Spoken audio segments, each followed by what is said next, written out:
Jeg har arbejdet med Perks tehandel i 50 år, og Perk har været en del af mit liv. Jeg er vokset op i en familie, som jo var tehandlere, så i min barndom har vi faktisk kun hørt om te, og hvordan smager det, og hvad koster den, og hvor skal den plukkes. Så te har været hele drivkraften i mit liv. Jeg startede jo op i forretningen faktisk i 1968. Jeg blev gift med Annelise, der jo er, skal vi sige, den egentlige rette efterkommer af familien i det gamle dynasti, te-dynasti her i København. Men der var tingene jo meget anderledes. Det var jo sådan, så forretningen så nu, det var ikke de samme ting og sager på hylder og på vægge, som det er i dag. Så man har jo ligesom må forandre tingene for ligesom at kunne følge med tiden. Og det er jo så sket, skal vi sige, i de næsten 50 år, hvor jeg har arbejdet i virksomheden.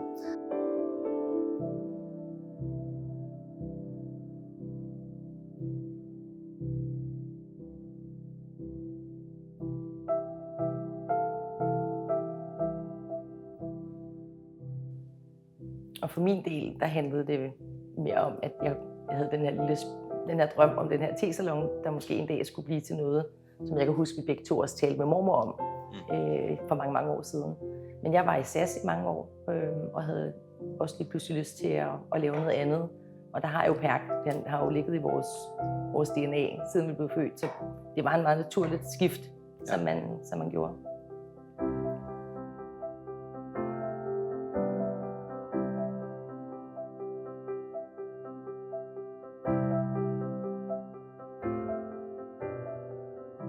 Forretningen, kan man sige, har jo betydet rigtig meget for hele familien, siden vi var helt små, at vi var kommet i forretningen. Og ved alle måltider blev der jo talt forretningen, og der blev talt te.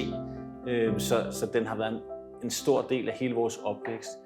Noget af det tidligste, jeg husker, det er måske nok det her med, at når vi kom med herind for at skulle hente vores far, eventuelt efter han var færdig med at arbejde om aftenen, jamen, så fik man det her legendariske bolsje, som vi jo stadigvæk giver ud, som beror på en gammel kinesisk skik, som går ud på, hvis der er penge mellem to mennesker, jamen, så giver den, der modtager pengene, en gave til den anden. Og det er sådan en ret hyggelig tradition, som vi så har bibeholdt herinde.